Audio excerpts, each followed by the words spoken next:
사랑하는 행복한 교회 성도 여러분, 이 영상을 보시는 하나님 나라의 귀한 자녀 여러분, 오늘은 2023년 1월 14일 토요일입니다. 오늘 매일 성경 본문에서는 성소에 있는 금 등잔대를 제작하고 사용하는 것에 대하여 말하고, 그 후에 봉헌된 성막에서 봉헌할 레위인들을 구별하여 하나님께 드리는 과정을 설명합니다. 이 모든 것이 민수기 7장에서 시작된 성소의 봉헌이라는 주제와 연결되어 있습니다. 오늘 본문을 나누어 보겠습니다. 민수기 8장 1절부터 4절, 등잔대 사용 방법, 등잔대 제작, 5절부터 22절, 레위인의 위임, 레위인을 요제 드림, 레위인을 구별함, 모세와 아론의 순종, 23절부터 26절, 레위인의 직무. 오늘 본문 민수기 8장 1절부터 26절 말씀을 듣고 다시 오겠습니다.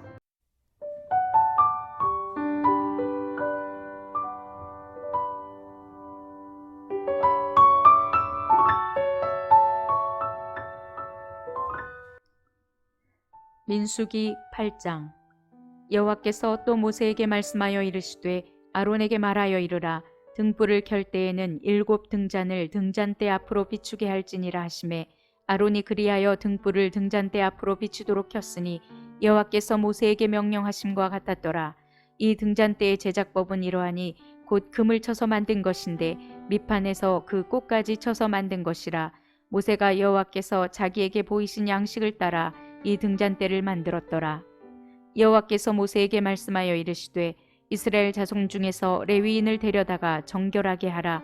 너는 이같이 하여 그들을 정결하게 하되 곧 속죄의 물을 그들에게 뿌리고 그들에게 그들의 전신을 삭도로 밀게 하고 그 의복을 빨게 하여 몸을 정결하게 하고, 또 그들에게 숫송아지 1마리를 번제물로 기름 섞은 고운 가루를 그 소제물로 가져오게 하고, 그 외에 너는 또 숫송아지 1마리를 속죄제물로 가져오고 레위인을 회막 앞에 나오게 하고 이스라엘 자손의 온 회중을 모으고 레위인을 여호와 앞에 나오게 하고 이스라엘 자손이 그들에게 악수하게 한 후에 아론이 이스라엘 자손을 위하여 레위인을 흔들어 바치는 제물로 여호와 앞에 드릴지니 이는 그들에게 여호와께 봉사하게 하기 위함이라.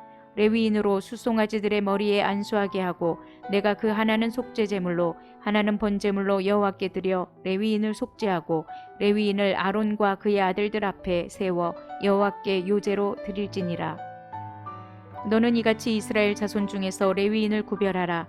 그리하면 그들이 내게 속할 것이라. 내가 그들을 정결하게 하여 요제로 드린 후에 그들이 회막에 들어가서 봉사할 것이니라. 그들은 이스라엘 자손 중에서 내게 온전히 드림받은 자라. 이스라엘 자손 중 모든 초태생 곧 모든 처음 태어난 자 대신 내가 그들을 취하였나니, 이스라엘 자손 중에 처음 태어난 것은 사람이든지 짐승이든지 다 내게 속하였음은 내가 애굽 땅에서 모든 처음 태어난 자를 치던 날에 그들을 내게 구별하였음이라. 이러므로 내가 이스라엘 자손 중 모든 처음 태어난 자 대신 레위인을 취하였느니라. 내가 이스라엘 자손 중에서 레위인을 취하여 그들을 아론과 그의 아들들에게 주어 그들로 회막에서 이스라엘 자손을 대신하여 봉사하게 하며 또 이스라엘 자손을 위하여 속죄하게 하였나니, 이는 이스라엘 자손이 성소에 가까이 할 때에 그들 중에 재앙이 없게 하려 하였음이니라. 모세와 아론과 이스라엘 자손의 온 회중이 여호와께서 레위인에 대하여 모세에게 명령하신 것을 다 따라 레위인에게 행하였으되 곧 이스라엘 자손이 그와 같이 그들에게 행하였더라. 레위인이 이에 죄에서 스스로 깨끗하게 하고 그들의 옷을 빨매 아론이 그들을 여호와 앞에 요제로 드리고 그가 또 그들을 위하여 속죄하여 정결하게 한 후에 레위인이 회막에 들어가서 아론과 그의 아들들 앞에서 봉사하니라. 여호와께서 레위인의 일에 대하여 모세에게 명령하게 하신 것을 따라 그와 같이 그들에게 행하였더라.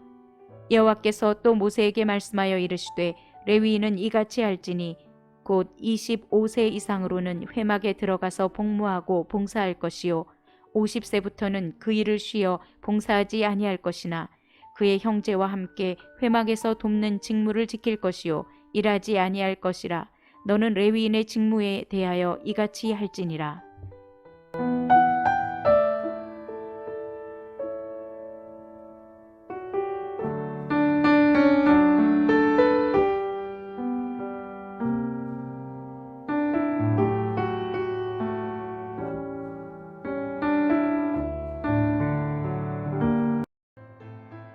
성막의 봉헌은 출애굽기 29장에서 하나님께 명령하신 것과 레위기 8장에서 백성들이 순종한 것에 대한 추가적인 설명입니다. 성막과 그 안에 있는 기구들에 기름을 부어 거룩하게 구별했고 이제 직무를 감당할 레위인들을 거룩하게 구별하는 것입니다.